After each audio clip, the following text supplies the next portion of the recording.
Trust TV is a 24-hour news and information channel owned by Media Trust Group, and now known for its exploit in the print media space with the famous Daily Trust newspapers.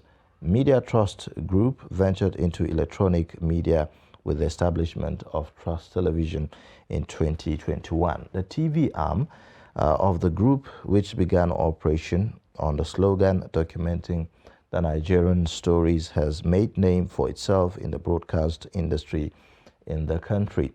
We'll be talking about the Trust TV's one-year anniversary, and we have in the studio the Chief Operating Officer, Ibrahim Shehu, with us to talk about this journey so far. Thank you so much for joining us on the Daybreak Show. Thank you for having me. Yeah. Thank you, Stella. Congratulations on your one-year anniversary. Thank you, Stella. Congratulations to all of us. Well, yeah, right. Yeah. So first, let's start with, how does it feel being at the helms, or I would say steering the ship that is taking this path into television broadcasting for Media Group Limited, seeing that today, we are now celebrating this one-year anniversary? Okay. Personally, I wouldn't think I have all the answers, because I don't drive this alone. It's a team effort, collaboration of the board, the management, the staff of not just the subsidiary, but also the parent company, Media Trust and Daily Trust, as you have mentioned.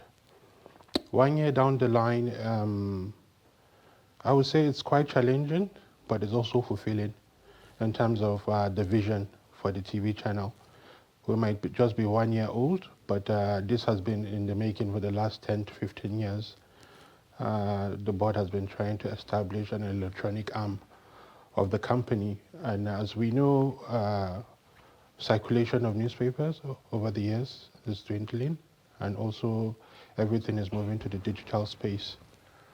And Trust TV is kind of coming into a market that is already saturated. There are already tons of TV channels in the country. So the question you ask yourself, what are you doing differently? What are you bringing to the table? And I think for us at Trust TV, looking at the journey of Daily Trust for over 23 years, it's kind of like very big shoes to fill, because this is a newspaper that started very small from a boys' quarter and grew to what it is. And this is down to journalism, even though it's not, the commercial arm of it was successful and it built it to this point, but it grew on the back of its journalism. Being Trust TV, you have to ask yourself, are you going to go in the footstep of Daily Trust as well? Which is, it's already a brand. So it's easier to ride on the brand name. But also you look at the audiences, are they the same? Are the same people reading the paper, the same people that is going to watch your TV? So you look at the newspaper is more intellectual than television. Anybody can, whether you speak English, whether you can read or write, you can probably watch pictures or whatever and try to understand some things. But like I said, it's quite a big shoe to fill because of the Daily Trust brand. But also Trust TV will also have to make its own name, not just to ride on the back of Daily Trust. In the sense that, as we know, television is very capital intensive. A lot of resources have to go in terms of manpower, equipment. But also the most important thing for TV is the content. How much airtime can you fill? People can easily get bored. The audience is the king, because they have, the viewer is the king rather, because the viewer has the remote, and easily they flick through channels. Yeah. And you have less than 10 seconds to impress me while I'm watching TV. So if you are not on point, if you are not right there, people will just move on. But then we have to understand there are various segments of the audience. And the past is what we usually call the prime time. And I don't think the prime time exists anymore. People watch TV at different times. People watch TV on demand. People can go back to YouTube and watch their favorite programs. They don't have to wait till 8 o'clock to watch the news. That's why, as we are doing on satellite and terrestrial, we are also doing on digital, so that you can go Exactly. back. I was actually going there. Yeah.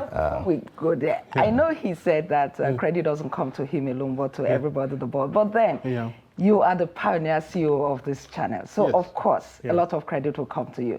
What was it like, you know, nurturing? It was an idea. Yes. How, I mean, and okay, the TV space was already there, like you said, saturated. So how did it feel stepping into it? And was there any kind of trepidation? Did you feel anything like, okay, how do I put my best foot forward in this, you know? Yes, that's a good one, in the sense that I didn't know what to expect. For me, it was a challenge. I had a career somewhere which was steady, and for me to come back, the opportunity to relish to become the first CEO of this channel and to drive it was quite a task that I decided to take on, not knowing where it's going to lead me to. But like I said, it's quite challenging, but also fulfilling, in the sense that I used to have a boss that tells me, "You're as good as your last job." You are never there. Like, I always make reference to the paper. If it wasn't Daily Trust, probably I wouldn't be here. I was quite amused by the success of the paper. That's why I decided to come and also be part of this journey. The paper had continued to evolve over time, and also the TV will continue to evolve. Starting, I would say we started quite with a very, very small team. I remember coming, not even having, I'm responsible for everything, typing my memos, everything, organizing meetings, but also I have support from the Daily Trust team.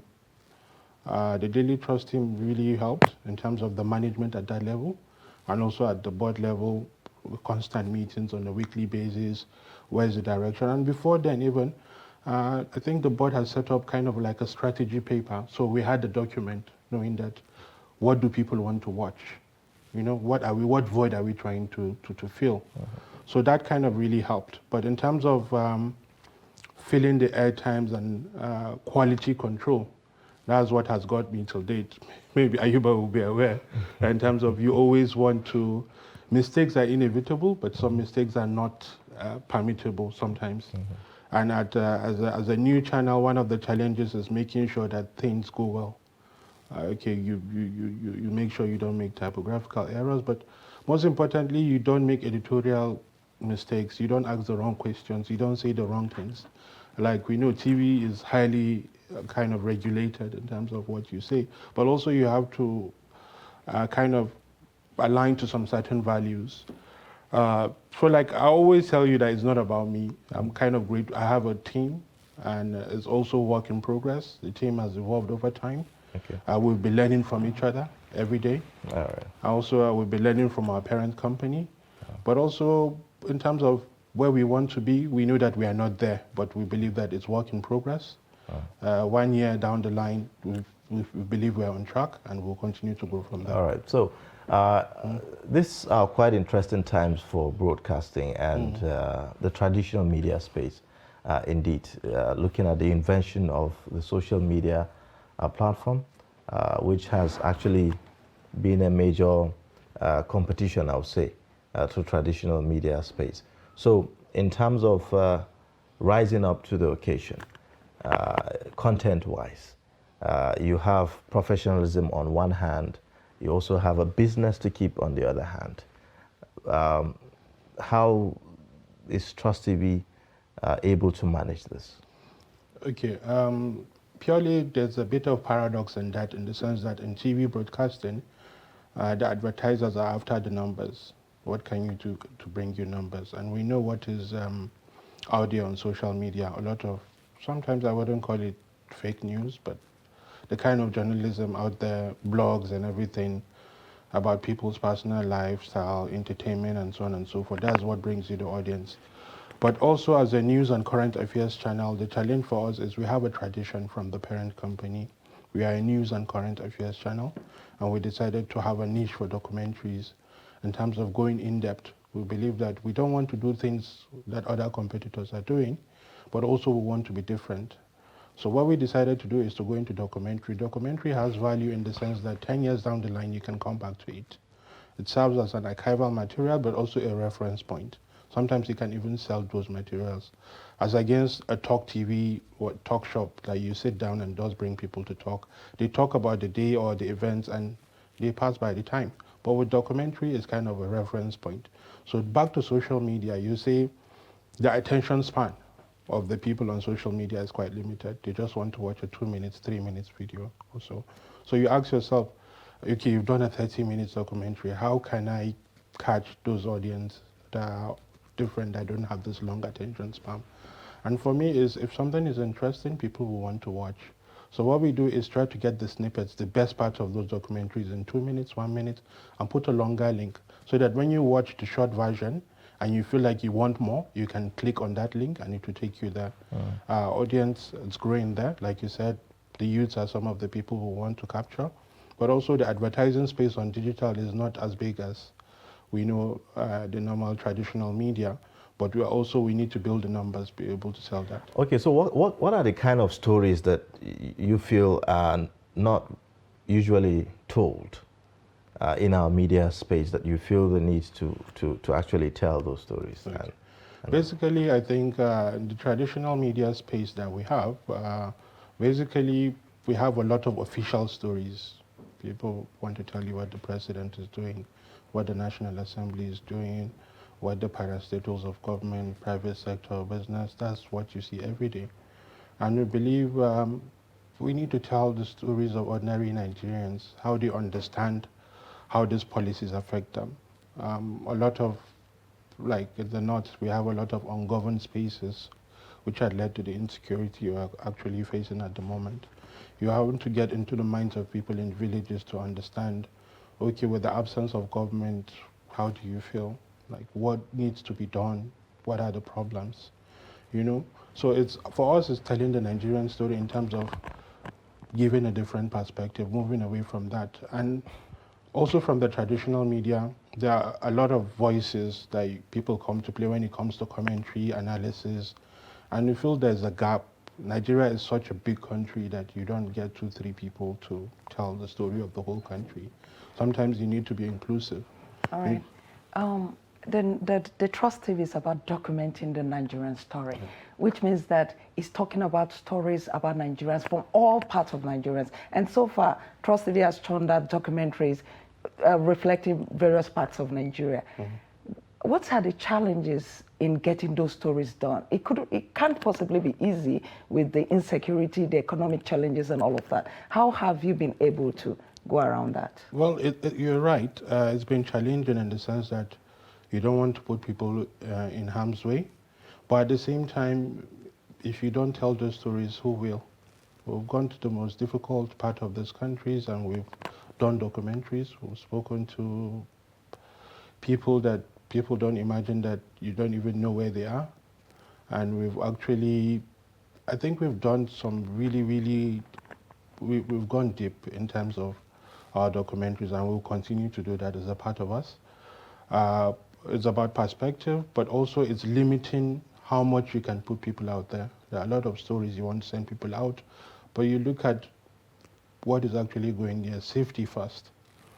Sometimes if you are not safe, you won't be able to tell that story. I could tell you, even though we are braving to go out to do some of those documentaries, we are kind of very careful not to people in harm's way in terms of the insecurity in the country. So that's kind of limiting, but we try to do as much as possible. Some stories, because of technology, you try to tell them remotely.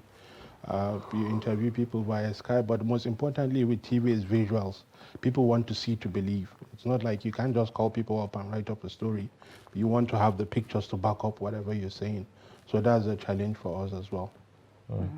All right, so what kind of partnerships, are you looking at in terms, of course, the media does not exist in a vacuum. So there's definitely need for partnerships and collaborations and all of that. So what are those kind of partnerships that you've been working with and you look forward to? Yeah, partnership is an ongoing process. We don't, even though our niche is documentaries, documenting the Nigerian story, we also want to look at telling a Pan-African story, but we have to start from here. So we are partnering with, we are working, some are not done deal yet.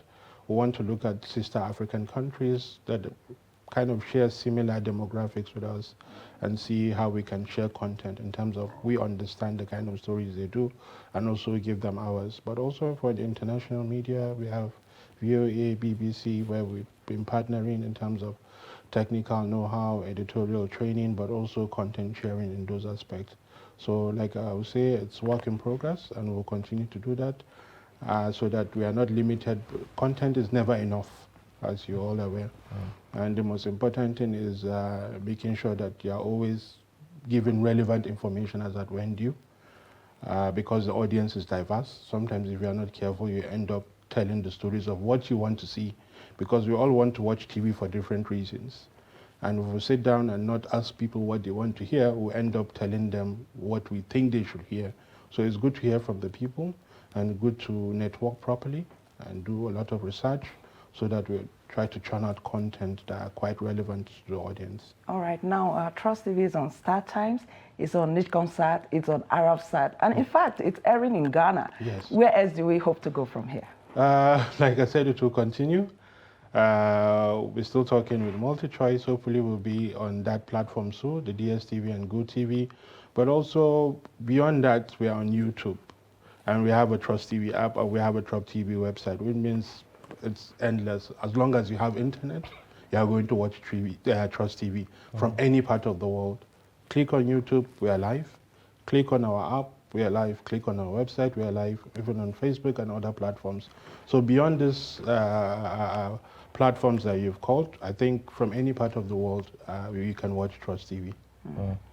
Well, quite a great feat, really, for Trust TV, and congratulations once again to all of us for being here and for marking this 1-year anniversary. We thank you for coming on Daybreak Show. I will end the show, or say the segment at this point. Thank you so much. Thank you, Ayuba. Thank you. Stanley. Our guest has been the Chief Operating Officer, Trust TV, Ibrahim Shehu, joining us to talk about Trust TV's journey so far and the prospects ahead of the television.